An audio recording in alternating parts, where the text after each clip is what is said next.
everyone. Hi, everyone. Welcome to our last episode of the Youth for Climate Live series. It is hard to believe, but we have spent the last 9 months together exploring different facets of the climate conversation. And it seems fitting to bring it back home today with a discussion about how young people in cities and rural communities are driving local action. I am your co-host, Salina Abraha. And I'm your other co-host, Ahmed Badar. We would love for you all to participate in today's global conversation. So please use the chat feature and share your thoughts on social media with the hashtag Youth for Climate Live. And don't forget to turn on your video to join us on the video wall. Yeah, we always love seeing you in our lovely video wall. And if you missed last month's episode on adaptation and resilience, head to our website, youthforclimate.live. You can also read the Lowdown blog for a quick recap, written by Latin American energy leader Axel Sutton. And one piece of housekeeping, for those of you who would prefer the live Italian translation, you can change the language using the button below. It's important to understand how local initiatives led by communities and young people fit into national climate agendas. And to set the stage for today's conversation, we're thrilled to hear from Italy's new Minister for the Environment, Land and Sea, Roberto Cingolani, about the importance of local action. So I'm really glad to take part to this successful program, Youth for Climate Live, which has raised so much interest and support of the young people across the world and has driven renewed ambition towards climate change. I'm quite impressed by the enthusiasm and determination you young guys have at the moment. I'm myself father of 3 children, so I'm quite aware of what this means. And in recent years, you really raised the legitimate demand of a better future and also a very serious action against climate change. I really appreciate this. As newly appointed Minister of Ecological Transition, I want to clearly state that I do share those sentiments, and I wish the same determination. I will do my best to spearhead Italy's transition to a zero-emission future. The topic of this episode is crucial in this sense. As more than half of the world's population lives in cities today, urban agglomerations become a key driver towards a more sustainable, resilient, prosperous, and climate-neutral future. In fact, urbanization represents an opportunity. Cities attract talents and investments. The concentration of people encourages faster dissemination of knowledge and a higher rate of innovation and stimulate the development of smart and digital infrastructure. That's a good part. But every action has a cost. Every coin has a double face. Urbanization can act as a stimulus for wealth and knowledge through the development of model that, in the long run, guarantees a lower impact on the planet. But if this process is managed too quickly or without any rules and control in an unregulated manner, it may become a catalyst for environmental and social inequalities and degradation. The phenomenon of urbanization is highly illustrative of the paradoxes of human progress. Any advancement in technology is always brought about by the need to address some specific problems, but in the long run it can generate new ones. This is why now we need to develop our own capacity of prevention based on a vision of long-term sustainability. Our G20 presidency goes along these lines. Our program focuses on the role of cities as strategic labs for sustainable growth, combining energy transition and climate actions towards a net zero emissions scenario. Urban realities can actively contribute to the energy transition through a wide range of innovative solutions. Enhanced efficiency through retrofitting and renewable energy projects will small-scale batteries, sustainable mobility at public and private level, digital energy technologies, and so on and so forth. Further, cities are also fertile ground for nature-based solutions. Those solutions might foster risk management and resilience, reduce ecological footprints of residents, and provide benefits for their quality of life. All these themes will also be at the core of the Youth for Climate DrivingAmbition event that is scheduled in Milan for September 28 till September 30, back-to-back with the pre-COP. With our British partner, President of COP26, we have decided to invest on young people, and this series of webinars has represented a key instrument to prepare that appointment. I wish to thank the thousands of young boys and girls who have participated in the 9 episodes of this sparkling webinar organized in collaboration with the UN Secretary General Envoy for Youth. This fascinating debate will continue until the finish line in Milan, where we are ready to welcome 400 young people from all over the world. So arrivederci and see you in Milan. Thank you so much, Minister, for talking about the crucial role of cities and how you will leverage sustainability goals and urbanization trends in your G20 leadership. I'm looking forward to our discussion today because our speakers will speak directly to this point on local action. They will share how they're implementing climate solutions locally and how young people are driving this change. We often pay so much attention to what's happening at the global and national scales, and sometimes forget that the action that needs to happen closer to home in both rural and urban areas. Yeah, so we're going to focus a lot on cities today because of their massive potential for impact. As we heard earlier, over 55% of the world's population currently lives in urban areas, and that's expected to rise to 70% by 2050. Cities are also the epicenters of COVID-19, hosting over 95% of confirmed cases, which only reinforces the critical role of local leadership. So with all of this in mind, we'd like to invite Giuseppe Sala, the mayor of Milan, Italy, to the stage to learn more about what cities are facing. Thank you, Salina. Thank you, Ahmed. Welcome. And thanks. Welcome, Mayor Sala. We're so glad you could be here with us, especially as Milan will be hosting the Youth for Climate Live Driving Ambition event this September. We'll be talking about that event throughout this session. We've been talking about it, for the past 9 months. So we're very, very grateful for your presence here.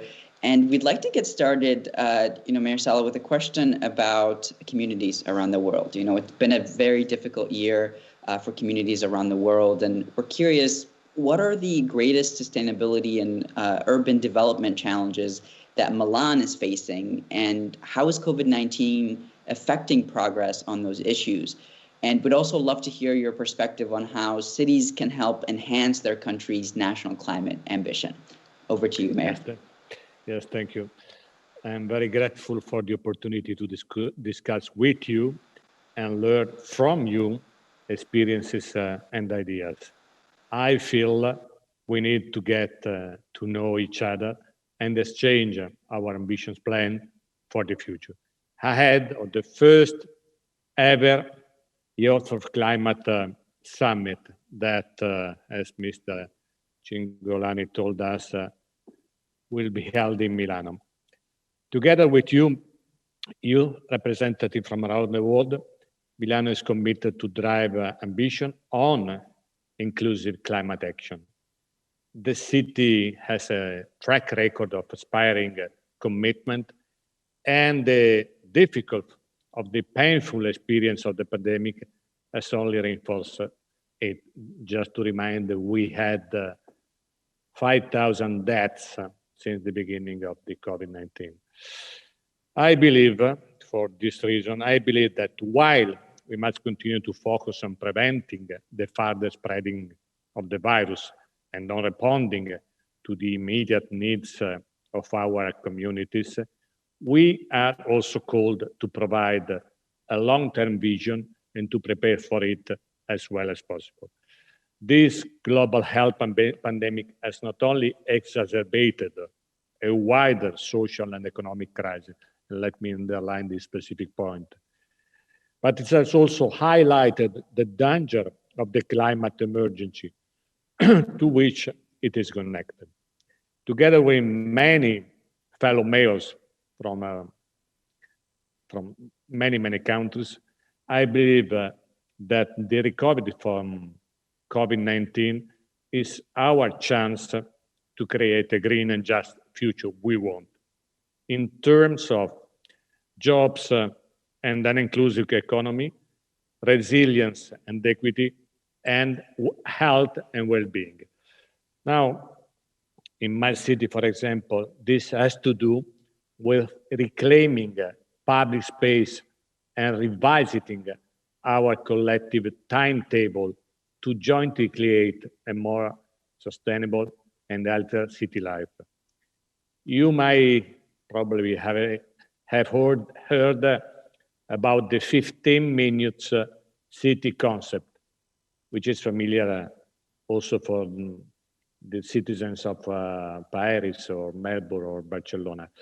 So in other words, the possibility to conveniently find what you need for a good daily life within close proximity to your home. And in my city, this concept resonates particularly because the reinforcement of the neighborhoods is the fundamental asset for Milan to invest in order to improve the quality of life of citizens. The city intends to guarantee that essential services are within walking or cycling distance for all residents, or when you say 15 minutes, by walking or bicycle, offering an alternative to mobility by cars and preventing a surge in car travel and related emission and air pollution. We do so, for example, thanks to 100 kilometers of new bike lanes, as well as revisited piazzas that transform parking space into socially enjoyable space. But we are also working to transform the city timetable to make it more sustainable and equitable.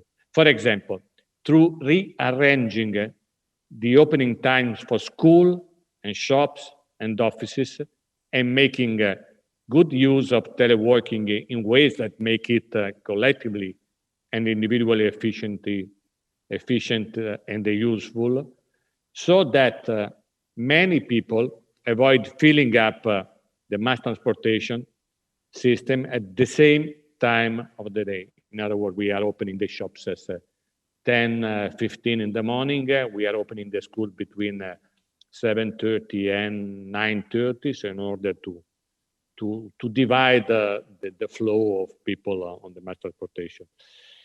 Now, to answer precisely to your question on national advocacy, this is the key. I had the privilege to lead the C40 Mayoral Task Force on COVID-19 recovery. C40 is an international city network that drives climate ambition. I trust you know, but if you don't, look it up. It's one of your best allies in demanding stronger commitment at COP26.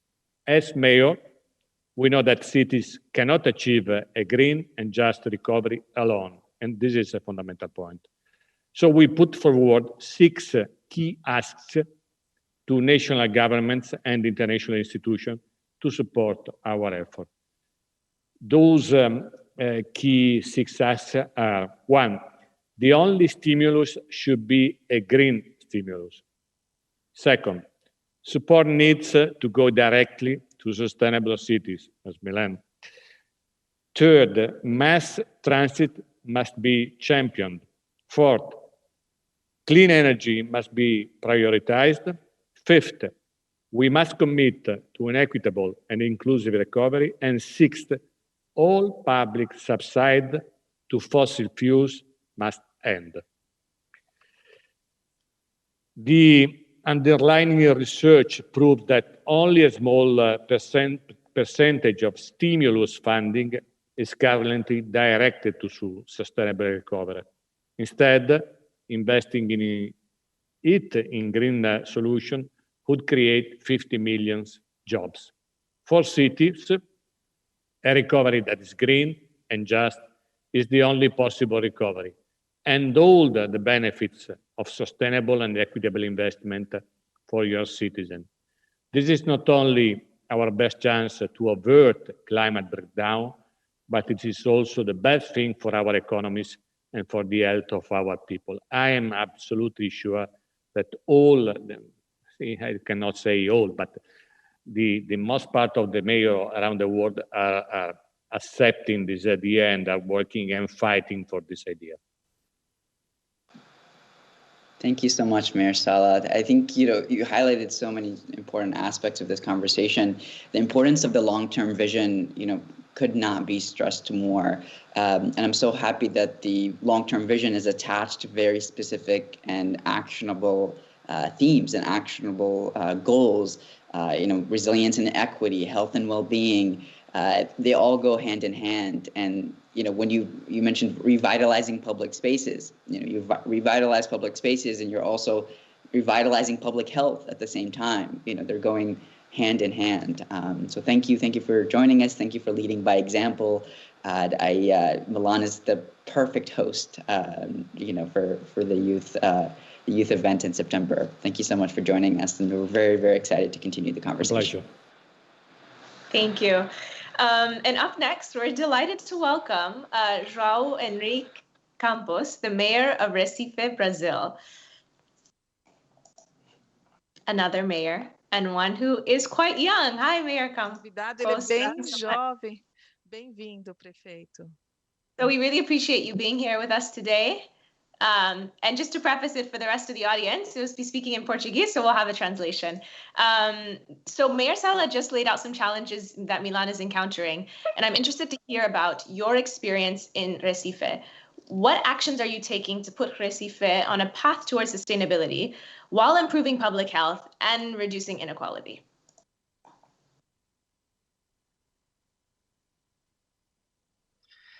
Gostaria de agradecer a oportunidade de estar reunido no dia de hoje, saudar Giuseppe Sala, o prefeito de Milão, a Sara, o Neeshad e Lodovica, todos que participam desta sala.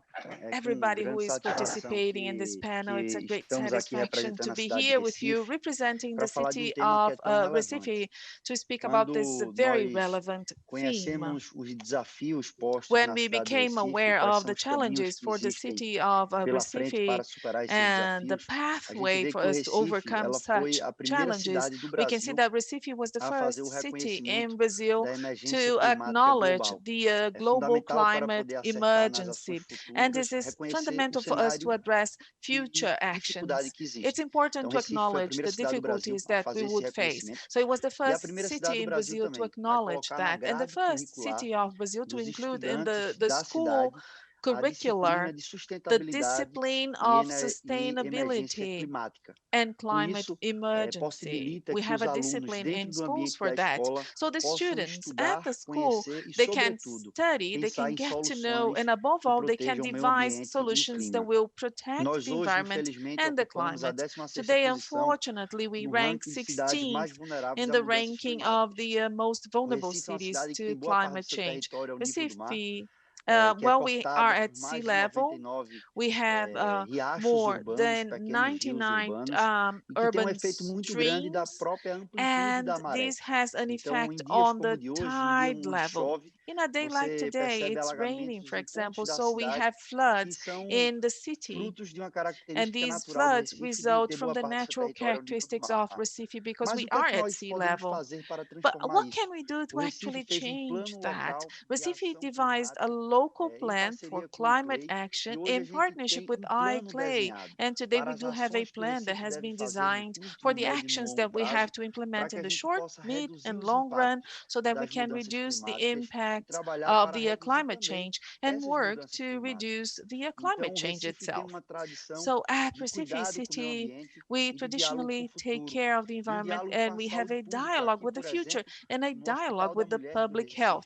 We have the Women's Hospital, a hospital that is fully dedicated to women's health. So we developed this partnership with AYCMQA to build a photovoltaic plant to be able to supply energy to the hospital with 100% renewable energy that is photovoltaic power or energy. So we have other actions underway resulting from our management. We took office in January this year, And I would like to highlight two actions that have to do with the public health and with the reduction of inequalities. First, Recife vaccination plan. So the only effective way to beat the pandemic is an ample process of vaccination. Unfortunately, the federal administration in Brazil is negationist. So science and environment is not taken into account. And we at the local level, we must uphold science, life, and the environment. So we have this robust plan. We were the first city in Brazil to do the registration and the scheduling of the vaccination digitally. So we did everything digitally. And we know that this will save lives. We also announced this week the creation of the microcredit program in the city. We were thinking about enabling access to credit for the youth. They live in the suburbs, for the Black population, and for women especially. So we are going to have more than 10,000 credit operations subsidized by the City Hall to strengthen the local businesses. These are measures that were studied in India and in some other countries in the world, yielding very good results to reduce inequalities. Today, we have 39% of the youth population that is unemployed in our city. So access to credit is going to be an effective action and a program also to train youth in technologies. So Recife will become a reference city in Brazil to train youth, preparing them for the labor market in technology. And technology will come not only to generate income, but it will come for us to preserve the environment, for us to fight against inequality and generate opportunities for the youth. So we are quite happy here to represent the youth, the Brazilian, the South American youth in this meeting. We are going to be effectively participating at COP26, and I would like to greet the city of Milan, the government of the United Kingdom that is going to host us in the next meeting. So Recife City is available to serve you. So we have the obligation of upholding life, science, and knowledge. The youth should always have a voice vis-a-vis this challenging scenario. Thank you. Thank you so much for that and for providing a true example of leadership for our audience and for Ahmed and I, because it's not easy to be met with several crises, the pandemic, the climate crisis ahead and in the present, unemployment, the list goes on. And I think, what I'm really taking away from what you said is the importance of plans to address these crises, upholding and rooting those plans in science, and then also leveraging technology for us to do it better and faster. So thank you so much for that. I'm looking forward to hearing more from you later on in this segment. Yeah, absolutely. So many thoughtful remarks thus far, and we're just going to keep the conversation going. So we just heard about different sustainability strategies from mayors on opposite sides of the world. And so to expand on the need for unique climate solutions that reflect local context, we have a special message from the Executive Secretary of UN Climate Change, Patricia Espinosa. Climate change solutions are not one size fits all. It's true that what works in one town can work in another, but the places from which we come are all dynamic and unique in their own special ways. Our climate solutions should reflect it. And for too long, people have ignored the importance of local and indigenous people's knowledge and experience when it comes to this topic. It's high time that changes, and I'm pleased to note that it is part of your agenda. Once again, youth are ahead of the curve. The road to COP26 in Glasgow makes a stop in Italy. I understand that there is a call for applications to attend this year's Youth for Climate event in Milan this September. This is very exciting, and I wish all applicants the best of luck. I really hope you are part of this formal event, a milestone event in the climate process this year. I thank all of you, organizers and participants, for taking part of this series and for your enthusiasm. I have a final message to the youth. Your voices truly matter. These discussions, these solutions, they truly matter. It may not always feel that way, given all the big issues we're facing this year. And I know you've been ignored for too long. But I assure you, I hear you, I respect you, I value you, and I thank you. This goes for all of us at UN Climate Change. We are here to provide whatever support you may need. I wish you the best of luck with these discussions, and I will see you on the road to COP26. Thank you. Thank you so much, Ms. Espinosa, for the encouragement and the support. As we just heard, it is time for a new normal, and that youth voices in these discussions matter. So what we'd like to do now is to have a truly intergenerational conversation, welcoming back both Mayor Sala and Mayor Campos to listen to our panel of youth experts. So I would like to briefly introduce our panel. We have Shafi Khan of Bangladesh, who is a program assistant at the International Center for Climate Change and Development. She's also a country coordinator for YOUNGO, the youth constituency of the UNFCCC. And it would be great if we had them all join us on screen. I think they'll join us in a minute. Next up, we have Neeshad Shafi of Qatar, who is an environmentalist and social change advocate working on global environmental politics and climate policies in the Middle East. And lastly, we have Lodovica Cattani of Italy, and she is a law student, a climate activist, and someone who's helping to organize this year's Conference of Youth, which will be held just before COP26.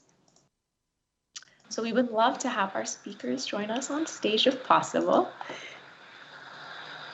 And if not, me and Ahmed can definitely talk about how sentimental we are about today being the last episode. Oh my goodness. I can't believe it's already been 9 months. I feel like I blinked and now we're, almost nearly a year, and so much to reflect on and so much to discuss. And we want to open this up to our audience. I know some of you have been with us since that very beginning, since that initial episode.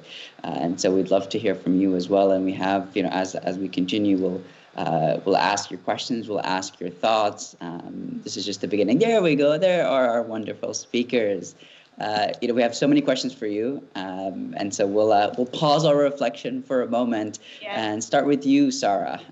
Sara, Bangladesh is often cited as one of the most vulnerable countries to climate change. You've done a lot of work on how climate impacts are affecting food security and human health, as well as behavioral dimensions of adaptation.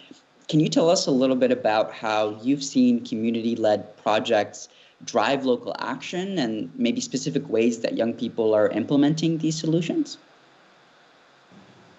Thank you, Ahmed. Firstly, I have to mention it's my absolute pleasure to be here amongst such accomplished speakers and distinguished guests. I'm very grateful for being invited to share my thoughts and experiences here today. And in answer to your question, you have rightly mentioned the topography, coastal morphology, and even the climate of Bangladesh is as such that we are always exposed and vulnerable to natural calamities like salinity intrusion, flood, riverbank erosion, or the recent cyclone Amphan, Nargis, or the cyclone Cedar, which took place back in 2007. Bangladesh, being close to the Bay of Bengal, has always been facing substantial damage, and we know the devil is in the details. The local people being affected by poverty, lack of quality education, or access to clean water are facing the harsh reality of climate change, which is far out of our imagination. And youth, being the bridge to community, are doing a lot to save their home from further destruction. We are well aware by now that we are the ones who will be the sufferers in the long run, and it is now in our hands to sort of evolve and make a change in building a more just and sustainable world. Just like flying fishes, which jumps out of water and glides away to escape predators or when it feels attacked. Similarly, youths are finding ways out to mitigate climate change and being included in public participation for environmental and climatic decision making. And community-led projects which encourages participation of indigenous people and youth can be a very good tool for adaptation to climate change, as many of them depend solely on the ecological richness of their well-being, and community-led projects which and me being privileged enough to study at one of the best and renowned universities of Bangladesh, and engaging in the organization I'm affiliated with currently, I have closely seen how young enthusiasts are striving to make their voices heard through community-led projects. But then again, funding has always been, and I guess will always be, an issue. And though having many limitations, it is seen that many youth activists are now blogging and writing about climate difficulties they are seeing in their region. I had the opportunity to visit Shatria several times, which is a region, a very disaster-prone area in Bangladesh. I wrote an article about the unbearable salinity intrusion there. So we are actually finding out ways to be heard, whether that be in written form or through protests. ICAT, the International Center for Climate Change and Development, where I currently work, has tremendous opportunities offering capacity building programs amongst youths. We have an international conference each year on the locally led adaptation actions taken in different cities around the world. It's called the Government Global Conference, and I won't go into details. You might have heard about that. So till last year, we organized a youth day dedicated to all the young participants, briefing them on how the conference would be and the wide range of opportunities they would be getting in if they are to attend the conference. And we had the same youth day post-conference as well, where they shared their thoughts and their reflections on what they learned from the conference. And from this year onwards, there has been a slight change, and we now have youth networking sessions based where youths are encouraged to take part. And we had almost hundreds of participants this year, and we are looking forward to have more next year. And they are also encouraged to submit abstracts, the young researchers. So if the abstracts are selected, the mentors often help them, assist them to publish it. And it's a great opportunity to showcase the community-led projects they want to pitch. And recently, we have also been working on water and climate advocacy training for young climate warriors jointly with Water Aid Bangladesh. And we have also been doing a series of workshops at the most climate vulnerable areas, where young trainees are given a practical taste of how climate change is affecting in disaster-prone areas, which I believe works as a seed of inspiration to lead a sustainable lifestyle, as well as will help the trainees understand and take a stand for the affected ones. And most importantly, they develop knowledge and leadership quality from such field trips and project-based works, working with other enthusiasts of similar age. We know that climate change is having significant impacts on youth, both in the rural areas and in the urban outskirts. Experiencing the climatic severity and need of a positive niche, they are very volunteer and help their community as much as possible, either by forming groups of working under organizations to solve or mitigate climate crisis issues, or by listening to the ones being affected. The information gathered by youth can later help the community builders know the problem, as well as collect feedback, which could be later used for data comparison and also be included in the training materials of the other community-based projects. Furthermore, in order to draw attention towards the climate crisis we are in, the youth are actively participating in climate strikes. The call for protection from the effects of climate change and demanding urgent implementation of the Paris Climate Agreement. Other than physically being present in climate strikes in the age of the internet, youth are actively taking part in peaceful online protests by supporting each other via online platforms. For example, there used to be a photo voice program we had where young people from different regions of Bangladesh expressed their regional climatic problems and solutions through photographs. And recently, just 3 days back, we from YOUNGO took part in a peaceful protest on Twitter led by youth, which we call a tweet storm, where we all posted tweets at the same time with the same hashtags and demanding our rights for a healthy environment. Basically, the workshops and projects I have mentioned are has mostly facilitated youths with youth involvement and participation. And I think that pretty much answers your question. And did I take too much time? I'm really sorry. I lost track of time and it might have taken too long. Not at all. Thank you. Thank you very much, Sarah, for the thoughtful response. You touched on so much, but it's so important to highlight those initiatives like the youth networking sessions, like the researches, the call for abstracts as we create these spaces. So thank you very, very much. We're very happy to have you in this conversation. Yeah, and before we go any further, I want to acknowledge and thank Mayor Campos for being with us today. We understand that you regretfully have to catch a flight, and so you will not be able to stay for the full conversation. But I wanted to give you an opportunity for any final reflections or advice that you would like to leave us with.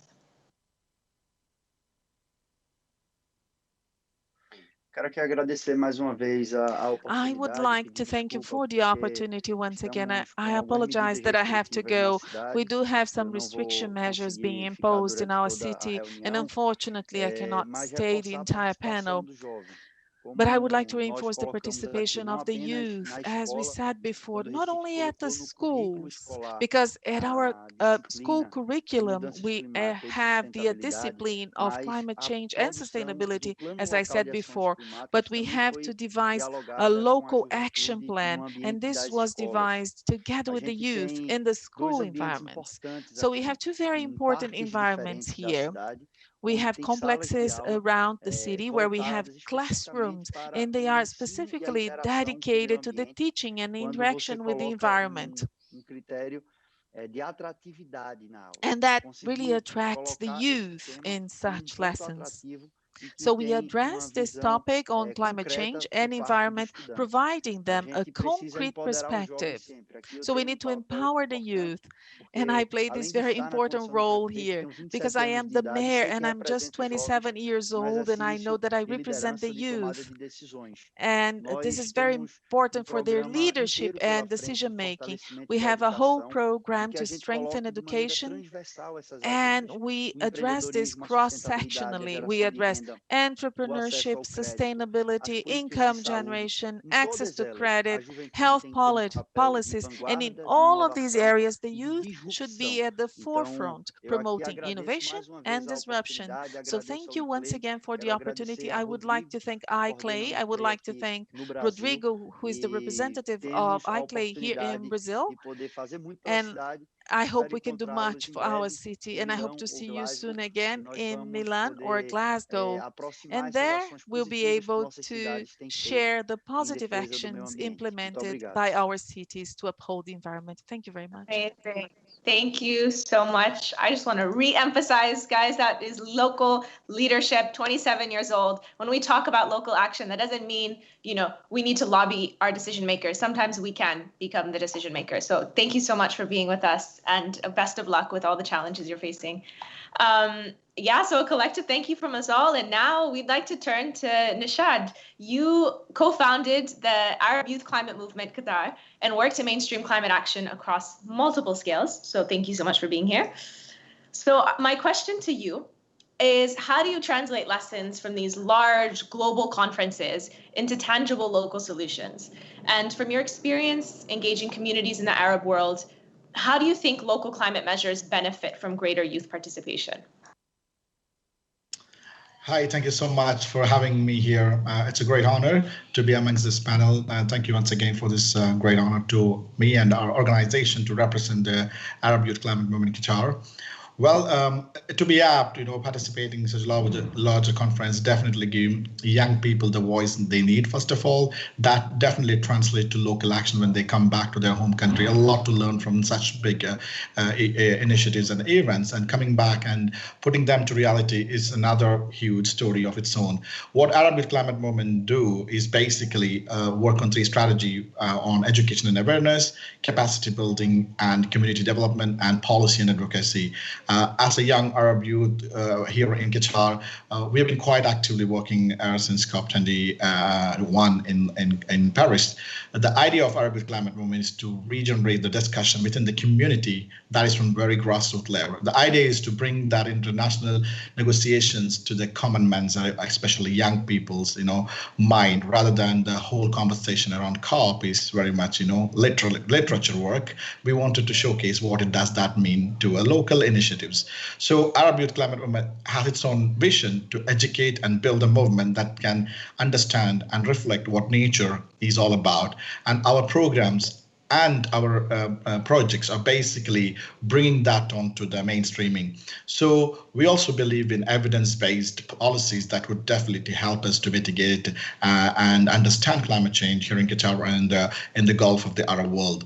So to emphasize how we do is through our programs and projects. Some of the programs are very unique to our region. As you know, Arab world has its own nature. So some of the programs we do is very unique to our region. And that is why I'm very honored to share some of the projects we do may not be implemented because that is super different to a different region, and emphasize on local initiative that would adapt to the culture, the religion, and the way how we perceive things.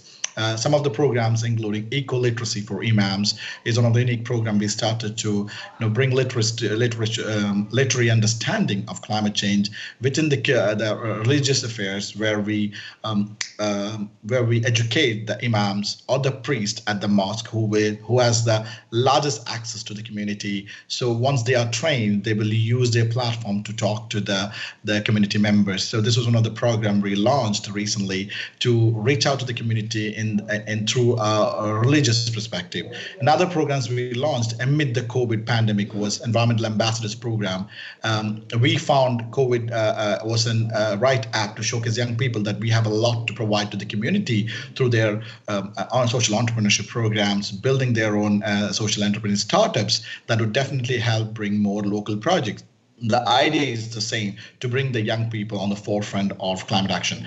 Another program we recently started is to showcase young people that how your actions also have an incredible mitigation ideas. So we started a new program called Reduce Your Carbon Footprint program, where it helps us to understand your household carbon footprint, a very unique activity-based calculator. The program is to showcase that how much a household carbon footprint compared to the global carbon footprint. As you know, Qatar is one of the highest carbon footprint per capita country.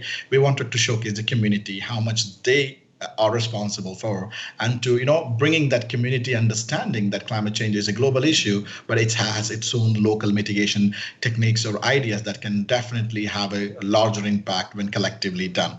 So we also work on Zero Waste Qatar to understand and contemplate how plastic has to do with fossil fuel industries and how that is also a plastic menace we have been facing. The idea of our programs are rightly to understand and contemplate the way we understand climate change from a very local narrative, rather than people get scared when they talk about COPs and international conferences. The idea, like how you mentioned at the beginning, is that bringing that understanding from the international venue to the local is our task. That's what we Arab Youth Climate have been doing. In terms of nature-based ideas, we've been working for a program called Bringing Close to Nature. The idea is to showcase what are nature-based solutions that we can adapt, like restoring our existing mangroves here in Qatar is an idea to showcase how we can mitigate climate change, and also to a large-scale tree plantation to reduce desertification. As you know, Arab world is supposed to be most inhabitable countries in the world by 2015 if necessary actions have been not taken. But unfortunately, we don't find much of the young people or programs coming to the global platforms. And I'm honored to represent all the Arab young people here today, that their work have been appreciated through our organization. This would definitely help them to do better beyond their national borders. So what we as Arab young people have been doing through Arab Youth Climate Movement is to build up that regional representation of young people from the Arab world, that we from the global south have been doing their bit of the efforts to educate our community and develop initiatives that are very much local and that has understanding of our culture and our region, especially in the Arab world. So I take this opportunity also to thank everyone, also to reach out to us to work and collaborate. We require capacity building. We thank our governments here who've been supporting us, and also to some of the great initiatives we are doing in Qatar. Some of the examples, if you can say, the first carbon footprint negative World Cup to be happening next year in 2022 here in Doha is a great example how Qatar want to showcase its sustainability initiative. We want to take that as an opportunity to showcase young people's ideas, also part of the World Cup initiatives happening here in Qatar. So Arab Youth Climate Movement here looking forward for partners from the Arab world and also from across the world to work together, and looking forward to participate at Milan and also at COP26 in Glasgow later this year. And thank you once again, and incredibly honored to be with our wonderful speakers here and young change maker as well. Thank you. Thank you. I feel like it's been 3 years probably since we first met and I was introduced to your work. And it's just amazing how you so seamlessly kind of work across the dimensions. And we do need more people who are able to do that, to translate that. And to also look at how you build community understanding in a multifaceted way, whether that's with religious leaders or looking at your own carbon footprint, zero waste as a society. I love the diversity of initiatives that you're implementing, and I think that's so important. So thank you. Yeah, I couldn't agree more. And going to those community leaders and kind of equipping them with the tools so they can carry that message forward is so, so important. Lastly, but certainly not least, let's give a warm welcome to Lodovica Cattani, who's been involved with the Conference of Youth, or COY. For those who aren't familiar, the COY is an annual event that convenes global youth to hold strategic discussions and develop position papers that are then presented at COP.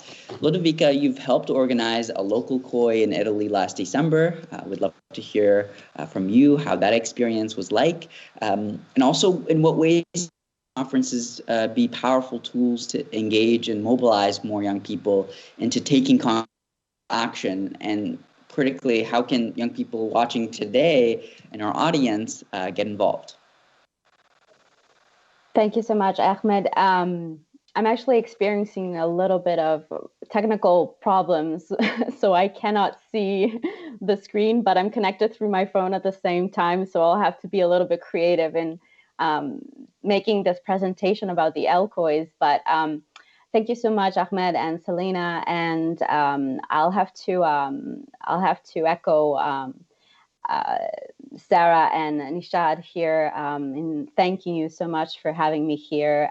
It's really an honor and a pleasure, and for giving me the opportunity to talk a little bit about the LCOYs. So basically, what the LCOYs are, the local conferences of youth on climate change, are youth-led and youth-organized events that happen around the world and fall under the framework of YOUNGO, which is the official children's and youth constituency at the UNFCCC. And they represent the national version of the COY, which you mentioned. And in fact, it's also meant usually for the youth that cannot physically attend the Global Conference of Youth that happens before COP. So that's one of the reasons why we also hold COYs, LCOYs around the world. But generally, LCOYs operate on two levels. There's the international level through COY, and then there's the national level where local policies can be applied. So basically, what happens during an LCOY is that youth comes up with proposals. Some of the proposals will be delivered nationally, and some others will be delivered internationally through the COY. So they will be delivered to the COY, and then through the COY, they will be fed into the COP through YOUNGO. And The LCOYs are becoming a key element in local change towards sustainability, especially because they aim at educating youth about the climate crisis, and they empower youth to take climate action by giving them the space in the national and international debates, because they can develop proposals that can be implemented as local policies and actually create a dialogue between them and the local and national stakeholders. These aims are achieved through two parts. One part is of capacity building. So usually during the LCOY, we hold seminars where we educate the youth about the climate crisis and different topics related to the climate crisis. And then there's the second part of policy training, where they work in working tables and they can develop their ideas and try to make them as proposals that will be delivered to the institutions. In Italy, we hosted our second edition in December, and we involved Italian youth across the country through an online format, despite the ongoing global pandemic. But we've managed to connect them with each other in a 3-day event with seminars and roundtables in order to give them the space to formulate these political and entrepreneurial proposals that would tackle local issues created by the climate crisis. And because one of the main targets of the LCOYs is to create a dialogue between youth and the local institutions, we also managed to invite in our discussions important representatives from various fields, such as climatologists, like Luca Mercalli, and national institution representatives, as well as we managed to gain support of several stakeholders as either community partners or sponsors of the event, with whom we're currently working into developing these strategies to implement those proposals.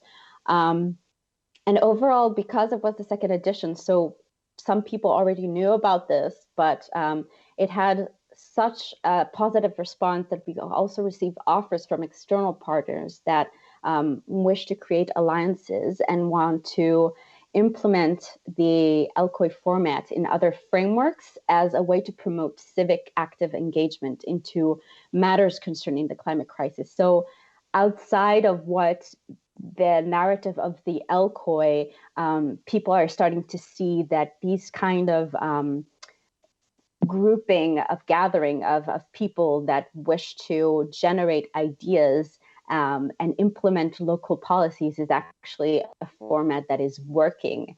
And it's a great way not just to involve the youth locally, but really to rekindle the civil engagement of the people, which is extremely important in developing local solutions. Other than that, I mean, it's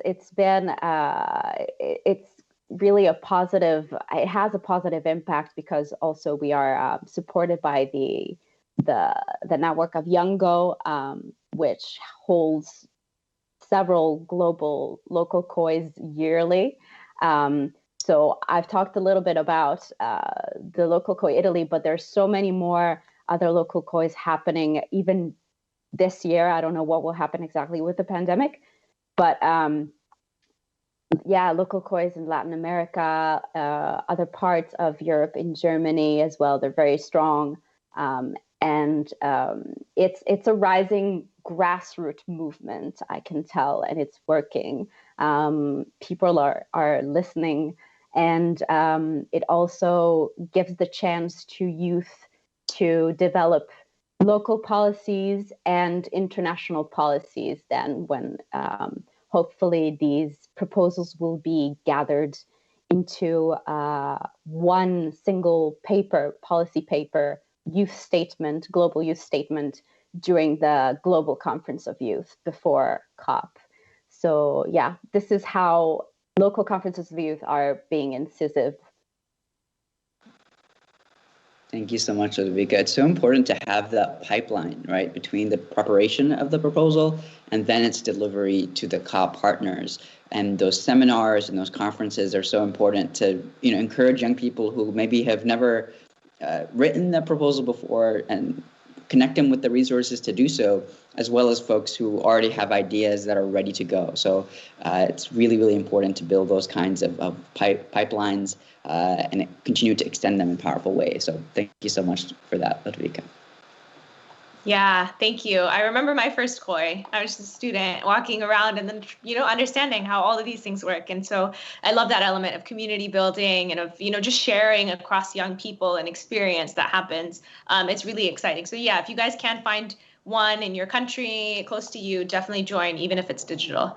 So thank you, so much to our speakers. We want to take a moment now to pause and thank you, our audience. Thank you so much for being with us along this journey and for all your thoughtful comments. I just want to uplift one comment from, I believe, Neeshad, who's 15 years old, from India, saying, the absolute need right now is for international leaders to join hands and develop programs that can inform and help people. Completely agree. The fact that you are 15 years old listening to this, thank you for thinking so deeply already about the impacts that you can have. And yeah, we hope to see you in a mayoral position, if you wish, very soon. Thank you so much, Neeshad, and to the rest of our audience. Again, it's been an absolute pleasure throughout this journey to be here with you and to have these conversations with you. And we've had quite a few conversations, over the course of the Youth for Climate Live series. We've explored topics from nature-based solutions to sustainable recovery and everything in between. And throughout that process, we centered the voices of young people at every step. We discussed the complexity of meaningful youth engagement, the stakes of youth representation, and ways that we can create equitable, sustainable, and community-centered impact.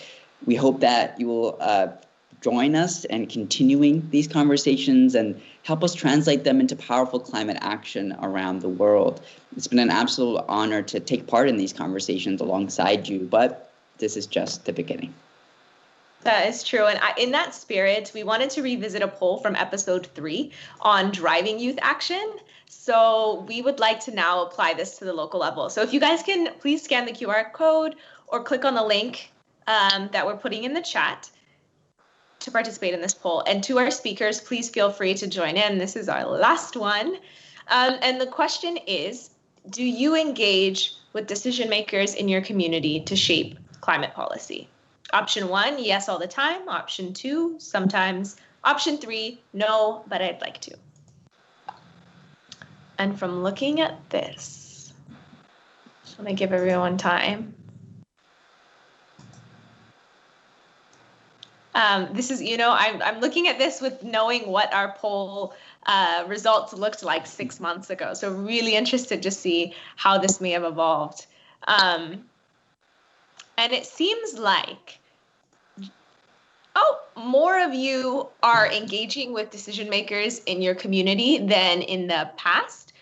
We previously had under 40% saying sometimes and about the same saying no, but I'd like to. And I think, I would hope that everyone really takes a reflection at why am I not? And in 6 months ago, you guys said, the largest barriers for me is I don't know who to contact or I don't have enough confidence or knowledge yet. And as we think about how we can take action moving forward, definitely think about how you can build up that confidence, and 2, how you can really mobilize and engage in your community to find those contacts. The Conference of Youth can be one avenue for that. Absolutely. And you don't always have to start something from scratch. There are so many local communities doing such important work that you can support through your own effort. So that's another way to help. And again, this has been a 9-month journey, and we've discussed so much throughout those 9 months. And we'd love to hear how you'll bring these conversations back home. We have one more question that's open-ended, and this question is, what actions are you inspired to take in your community after hearing from all of the Youth for Climate Live speakers? We'll keep this open, for the rest of the event. Please let us know your thoughts. This is really, really important to us, just to understand what was most powerful, so we can continue bringing you more and more events, more and more engagements that amplify the voices of young people and amplify the importance of conversations that are youth-led, youth-informed, and community-centered. Yeah, so we'll keep it open. Keep submitting as many answers as you want when new ideas come to you. We'll share some of our favorites on social media, so include your handle if you want us to tag you. And now we would like to bring all of our speakers back to the stage for one last question. Perfect. Thank you, everyone. So given everything we've heard today from our fellow panelists, there's one question that is lingering. So there are many ways for youth to get involved, but I'd like to know, in your opinion, what is the single most impactful opportunity to facilitate more youth engagement in local climate action? Briefly, if you could. Lodovica, we could start with you. I would say there isn't one especially, or which could be more effective than the others. All are generally valid as long as you get started somewhere. And I think one of the ways that has been most useful for me was to network. Networking is key. I would suggest youth to not be afraid to reach out to the local leaders, to those stakeholders which are tackling these issues, and to create a dialogue and really try to figure out together how they can improve the situation. So really networking is key, and really not being afraid to speak out, and also to hold accountable those who are in the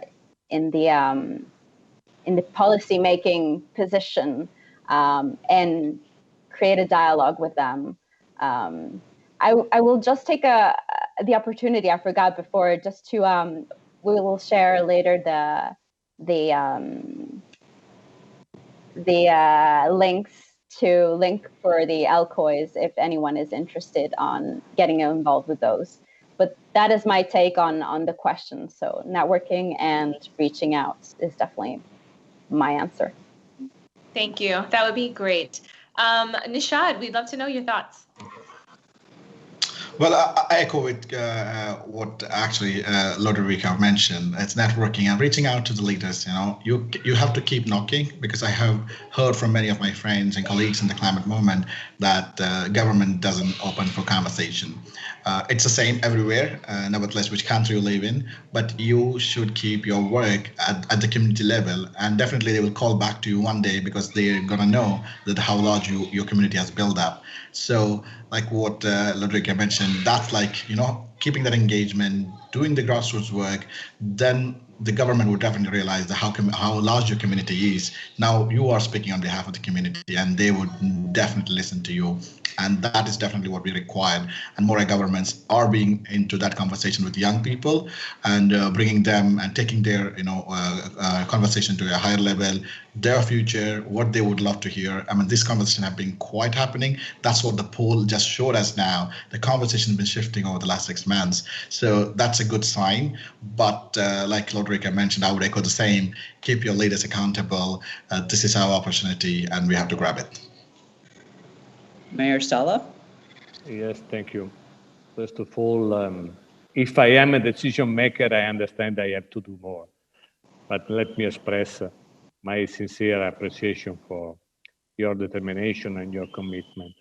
Now, to respond to your question, I don't know if this is the most impactful opportunity, but I know that is a very powerful one. It is the food choices. I would like to highlight the combined positive impact on your health, and as well as the environments of a diet rich in plants-based food. In Milan, we are very keen on improving food systems to ensure a sustainable and healthy diet. For instance, to our kids and youth in school canteens throughout the city. So I don't know if it is the most impactful action, but for my city, it is a fundamental one. And so, excuse me, I have to leave just now. Have a good day. Bye-bye. Thank you so much for being with us. And last but not least, Sarah, over to you.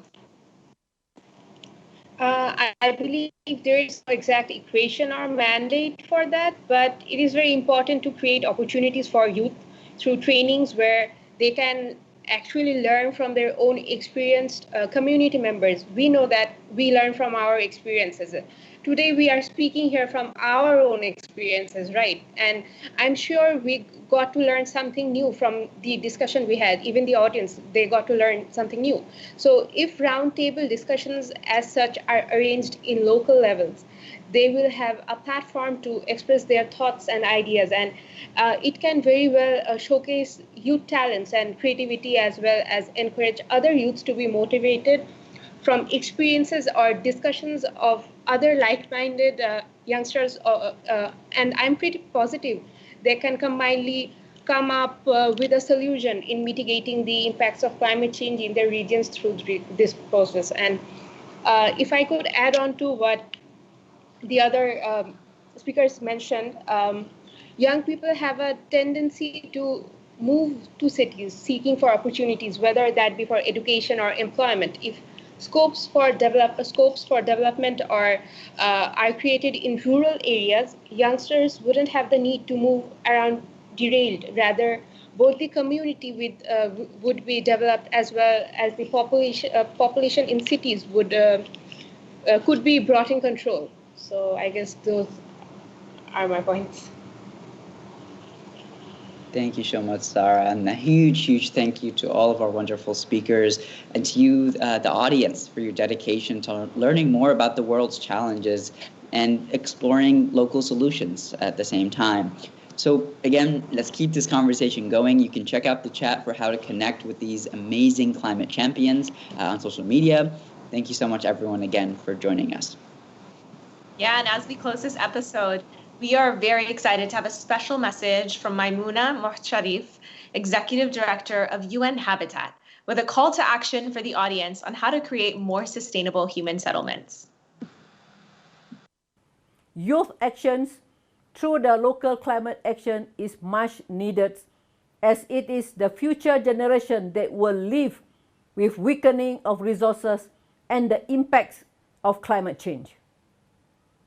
They are therefore key actors for positive change in our cities and human settlements, which is why at UN Habitat, we put them at the heart of our strategies and programs. To achieve the SDGs and create more sustainable and greener human settlements, I call upon youth to revisit the commitments we made when formulating the new Urban Agenda 2030 and to redouble our efforts to make our cities and communities cleaner towards a healthy, resilient, zero-carbon recovery. The engagement of young people in climate action allows global and local priorities to intersect. UN Habitat, with its goal to facilitate the implementation of the new Urban Agenda 2030 and the Sustainable Development Goals, is in a unique position to partner with the young people, the UN family, the private sector, and civil society to address the local and global dimensions of climate action.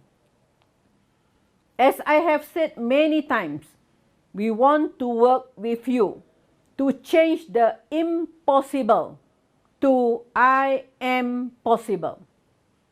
I know if we work together, we can drive local action and stop climate change, making the cities and the world a healthier and more prosperous to live. Thank you. That's such a great point, that meaningful youth participation allows global and local priorities to intersect. And here to help us shift back to that global perspective is COP26 President Alok Sharma. Around the world, the leadership, dedication and passion that young people like you are displaying on climate action is clear. I see this as I travel as COP26 President, and whether that's meeting climate activists in Ethiopia or climate innovators in Nepal, or indeed green economy entrepreneurs in Nigeria. And we've seen it throughout this Youth for Climate Live series, which has generated such energy and momentum. And when I spoke at the launch of the series last June, I said that COP26 would be the first time a youth event formed part of the pre-COP session. Now, as the series concludes, I can tell you that applications for that event are open. In September, our Italian partners will host the Youth for Climate 2021 Driving Ambition event. And 400 young delegates, 2 from each of the countries signed up to the Paris Agreement, will meet in Milan with their tickets fully funded. And they will discuss key climate issues, including with ministers attending the pre-COP, which is the final official ministerial meeting ahead of COP26. And they will develop a declaration to be presented to pre-COP. You can apply online now. A link has just been posted on the COP26 Twitter feed. But the deadline is in just 2 days. So please, if you've not already done so, apply this weekend by Sunday the 28th of February. And take this opportunity to participate in what will be a fantastic event. And I hope that I will see some of you there in September. But to all of you, I say from the bottom of my heart, thank you for all the work that you're doing. Together, we can make the Paris Agreement a reality. Thank you to Alok Sharma for highlighting that the deadline for the Youth for Climate applications is only 2 days away. You can click on the link in the chat to find out how you can apply. And for those of you on the more creative side, you can also enter the SumItUp competition for another chance to win a spot at this landmark youth event in Milan. Check out the chat for more information. And although this series is coming to an end, the Youth for Climate journey is only just beginning. So I can promise that Ahmed and I are not going to go anywhere. And you can help us keep the momentum going all the way to COP26 by tuning in to upcoming Instagram Lives on the Connect for Climate channel, and follow us on social media to stay tuned about other exciting opportunities. And please join me in thanking the Italian Ministry for Environment, Land and Sea, the World Bank Group's Connect for Climate program, and the Office of the UN Secretary General's Envoy on Youth. This series would not have been possible without them. You can continue exploring the different themes we've discussed in each episode by downloading our educational toolkit. You can follow the link in the chat for more information. And if you've been energized by today's conversation and want more inspiration on what actions you can take in your community, join the Act Now campaign. Download the app to join people around the world taking simple actions to become more sustainable in their daily lives. Now, I hate to say it, but can everyone turn their video on for one final goodbye, one last time? Thank you so much. It's so good to see you. Thank you for joining us for our final episode of the Youth for Climate Live series. Goodbye, everyone. Thank you all so much. Bye.